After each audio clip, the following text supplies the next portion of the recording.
Poquitito, a ver. Ah, A ver, subir un poquito, Luquita. bajita. Ahí está. Ah. María ya se desmaya de la emoción que le genera. Y todos ustedes seguramente de otro lado no solamente les recuerda a Freddie Mercury y a Queen, sino también a lo que fue el Live Aid, ¿no? Hace 40 años ya, un poquitito más de unos 40 años. Esta semana se cumplieron 40 años. 40 años ya. 1985, Rolo Villar. Vos no existías, Tommy. Bueno, vos eras muy niñita también. Pero fueron 40 años en donde el mundo desde ya contemplaba con mucha admiración, bueno, a Freddie Mercury, a Madonna, a Michael Jackson, a Prince, a Duran Duran, bueno, un sinfín de artistas que hoy seguimos recordando, que seguimos escuchando, muchos de ellos que todavía siguen tocando y siguen vigentes desde ya, otros que, bueno, lamentablemente en estos 40 años fueron partiendo, pero sin lugar a dudas creo que todos recordamos, lo hayamos vivido o no, este super mega concierto, el más exitoso y sobre todo el más popular, ¿no?, que tuvo la historia de la humanidad, porque no fue solamente en un estadio, sino que fue en 2 continentes. Esto hay que decirlo, fue en 2 continentes. Y la verdad que fue un espectáculo que hasta el día de hoy seguimos recordando. No solamente, María, chicos, por la calidad de los artistas que tocaron, sino también por todo el despliegue técnico que significó hacer un recital en 2 continentes distintos, uno en los Estados Unidos desde ya y el otro ahí en Londres, en el Reino Unido, en Wembley. Y la verdad que hasta el día de hoy sigue llamando mucho la atención cómo se logró juntar a todos esos artistas en un escenario.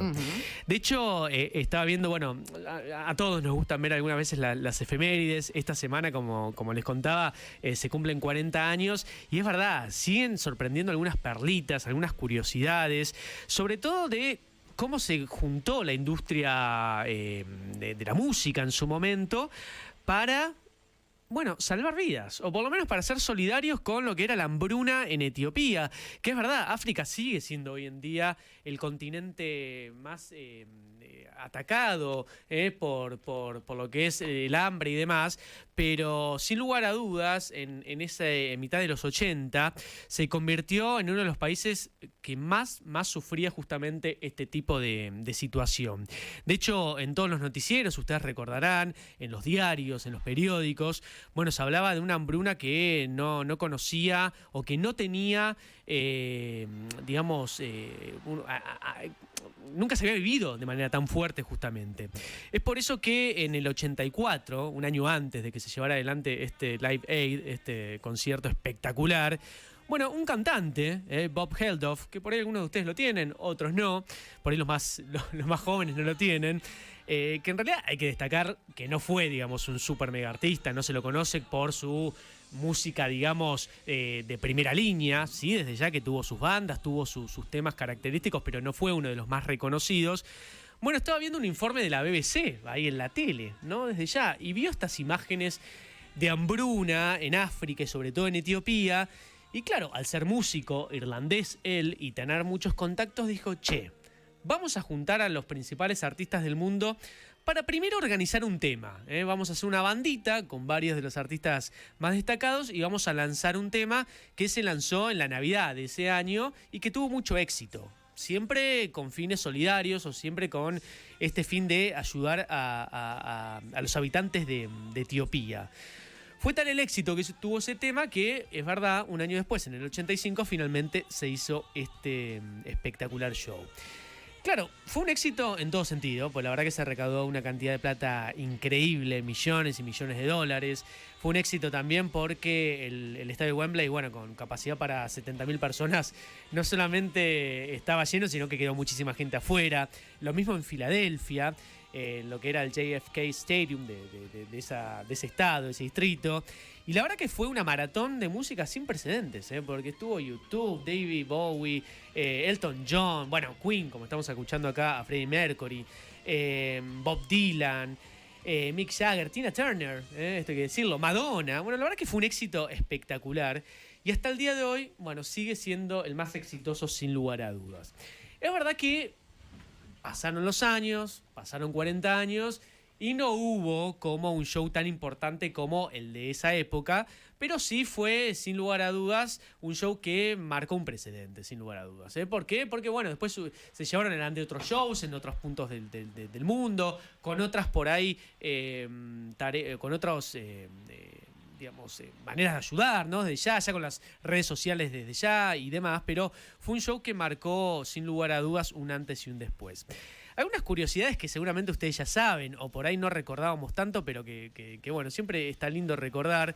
El tema de Prince. Prince no estuvo, ¿no? Estaba en su pico máximo de popularidad, pero no estuvo. Venía de arrasar con lo que era Purple Rain y demás, y la verdad no estuvo. Y muchos años fue una incógnita por qué no había estado. Porque lo invitaron, sí, desde ya que lo invitaron, pero él había dicho que no. En un principio le había dicho que no porque tenía miedo del tema de la seguridad. Él era muy como... paranoico. Paranoico, exactamente, Fabri. De hecho, después de lo que fue el asesinato de Lennon, él quedó más traumatizado todavía. Y en un principio se pensaba que era porque, bueno, no quería estar tan expuesto en un show en donde iba a haber muchísima gente y sobre todo muchos artistas. El representante de él habló unos años después, en realidad dijo que no le gustaba tampoco esto de los egos, ¿viste? Que en el escenario hubiera tantas personas famosas, reconocidas y destacadas. Bueno, él no era muy fan de eso, de que los egos ahí chocaran, sobre todo con una causa noble como era la de este recital. Phil Collins, que también estuvo presente desde ya, y por partida doble. Porque fue el hombre de los dos continentes, porque estuvo tocando tanto el continente americano como después en el continente europeo cuando cruzó el Atlántico, justamente bueno, para participar de ambos shows. Viajó en el Concorde, ¿se acuerdan? Wow. Una cosa increíble. Bueno, estuvo en un show y después estuvo en el otro. De hecho, también, bueno, estuvo con Led Zeppelin, que también era su juntada o su reunión, después de lo que había sido la muerte de Bonham, ¿no? De John Bonham. Así que la verdad fueron varias las perlitas y curiosidades 40 años atrás. Había un momento también de Paul McCartney, en donde, claro, era uno de los últimos en que tenía que tocar ahí en el escenario, y sube para tocar Let It Be, ahí en el piano. Un capo, que hoy sigue vigente, una locura. Claro, y cuando arranca a tocar, había algunos problemitas técnicos, y los 2 primeros minutos de audio no salieron. O sea, el que lo estaba viendo en la tele se perdió los 2 minutos del tema. Mira, ahí lo tenemos, Luquita, muy bien. Del Let It Be de McCartney justamente en el 85. Un capo, pero hubo ahí problemita técnico que también se convirtió después en una curiosidad. Estuvo Madonna también. No hubo mucha mujer, esto hay que decirlo. De hecho, la historia dice que no hubo mucha mujer, sobre todo en lo que fue el show de América, en Filadelfia. Sí, por ahí en la parte de Londres hubo un poco más. Por ejemplo, Madonna estuvo presente, pero se destacaron más los hombres que las mujeres. Es verdad que en otra época, esto hay que decirlo. Estamos hablando de la década del 80, mitad de la década del 80, pero bueno, era algo que se veía. Había más dominancia masculina que femenina. Pero claro, más allá de estas curiosidades o perlitas, si quieren, quien se llevó el premio y quien fue a lo largo de los años el más destacado fue sin lugar a dudas Freddie Mercury. Freddie Mercury con Queen desde ya, porque más allá de que venían ahí, estaban en la cresta de la ola, sucedió algo que el resto de los artistas no llevó adelante. Freddie, en pleno show, incluso no estaba pactado con los organizadores, dijo: che, cuando transmitan nuestros 20 minutos de recital, pongan también el ruido de la gente. Sí. Porque en realidad todo el resto de los artistas lo único que hacían era, bueno, se escuchaba su voz, sus instrumentos y no se escuchaba mucho el público. Okay. Pero Freddie Mercury con Queen, desde ya, lo que dijeron fue: che, cuando nosotros toquemos y cantemos, que se escuche también los aplausos, los silbidos, la arenga, lo que haya también del estadio. Sí. Y así fue como, a diferencia del resto de los artistas, se robó el show. Todos se robaron el show de ella, pero Freddie Mercury sin lugar a dudas, porque recuerdan qué pasó, el famoso Sí, sí. Y eso fue gracias a que abrió el micrófono a la gente y así se escuchó. Mirá.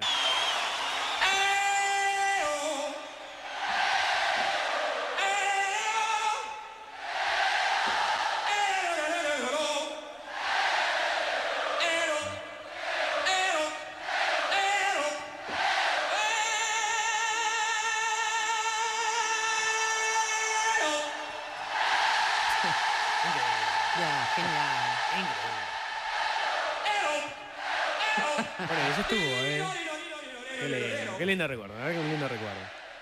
Creo que era una cosa increíble. Genial, genial. Pero algo tan sencillo que por ahí es verdad, hoy lo vivimos más, ¿viste? Cuando se transmiten recitales se escucha mucho la euforia del público. En esa época no era tan común y sin lugar a dudas Queen con Freddie Mercury a la cabeza lo lograron hacer. A ver, el recital no solucionó el hambre del mundo, esto hay que decirlo. Siguen teniendo hambre los pibes. Sí, desde ya. África y también... Es que nada alcanza.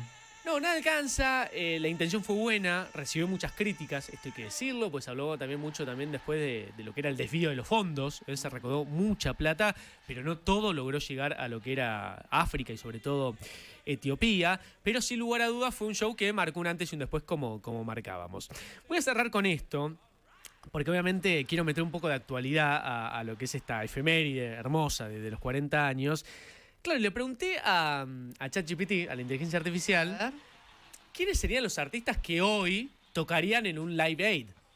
O sea, como fueron en su momento, hace 40 años, todos eran monstruos. Bueno, exactamente. Eran las primeras figuras musicales del mundo entero. Pero aparte eran enormes. No sé si hoy encontrarían tantas figuras a ese nivel. Bueno, le pregunté eso mismo. A ver. Porque está bueno, ¿viste? Yo qué sé, vamos a hacer una comparación. Dijo? Me habla de las figuras que hoy se destacan, digamos, no sé si las más jóvenes, pero... Coldplay. Está, Taylor Swift, sin lugar a dudas, sí, claro. Es la artista número uno en ventas. Está Bad Bunny, que no es Bugs Bunny, por lo menos. No, Bad Bunny, el de la propaganda de calzoncillos. Bueno, está bien, vos te quedás con eso, por favor. Bueno, porque yo lo mostré en el resumen Blue, entonces quiero hacerle acordar a la gente. ¿Ves cómo te quedó eso a vos? Está Coldplay, desde sí, ya. Claro, Chris Martin. Está The Weeknd. Y nuestra cortina. Exacto. ¿Está por nosotros que está? Seguro. Ed Sheeran también está. Uy, sí, bien, claro, cómo no. La inteligencia artificial también considera a BTS, la banda coreana. Exactamente, de K-pop coreano, Claro. porque dice, tienen que estar todos los Está bien, artistas de todos los obvio, continentes, lógico. y obviamente BTS es un lujazo y es súper exitoso. Dice, algunos viejos íconos que volverían a tocar, que siguen vigentes hoy desde ya, ¿Quién? YouTube, desde ya. Bien. Bono ahí, claro. Exacto. Madonna, que puede hacer algún cameo, dice a lo último, o algún dueto, si querés, con algún artista. Sí. Metallica, también. Bien. McCartney, desde ya. Perfecto, obvio, lógico. Ya, y Estuvo, hoy. está Elton vigente. John. Elton John no lo pone, pero bueno, podemos sumarlo. Mira, no me lo puso. Súmame a Elton John, por favor. Avísale al chat GPT. Ahí está, che. Sí, no me puso. Mientras no ponga elegante, está todo bien. No lo consideró en ningún momento. No. Y después, para cerrar, le puse cuál sería la causa solidaria que hoy los artistas se preocuparían. Bueno. Como Bien. en su momento era la hambruna allá en África, en Etiopía. ¿Qué sería hoy? Y me puso... Hoy se hablaría, o por lo menos la plata destinada sería para la pandemia silenciosa de la salud mental juvenil, me pone, mira. post-COVID, los refugiados por las guerras que Por las tenemos. migraciones que hay. Exacto, Los Ucrania, migrantes, Gaza, Sudán, Haití y demás. Y finalmente le pregunté, ¿y en qué lugares del mundo se harían? ¿No? Pues fueron en Filadelfia y en Wembley o en Londres en su momento. Y acá hace un abanico un poco más importante. Pone Londres, Nueva York, los estadios, ¿no? Donde tocarían los artistas. Río de Janeiro o Buenos Aires pone. Mira. Así que estaríamos ahí. Tokio o Seúl, para sumar también al continente asiático. Y me pone Lagos o Nairobi también. Mirá vos. No se trata de hacerlo inclusive. Nairobi, sí, exacto. No pensé que Kenia, tenías algo que decir. Claro, en Kenia. Que eso era algo también que en su momento también se criticó. Que había... Todo estaba destinado al continente africano, pero no había ni un artista africano, o casi ninguno que uno recuerde. Bueno, Freddie Mercury, que nació en Zanzíbar. Bueno, tenés razón. Pero no había ninguna predominancia de artistas africanos, ni tampoco se hizo ningún show en algún estadio o teatro, digamos, de Sudáfrica. Es verdad que los más destacados y renombrados estaban en otros destinos del mundo, pero bueno, es una de las críticas también. Así que nada, cierro con eso. Ayer o antes de ayer en realidad se cumplieron 40 años ya de Live Aid y fíjense cómo hasta el día de hoy sigue vigente. Claro que sí.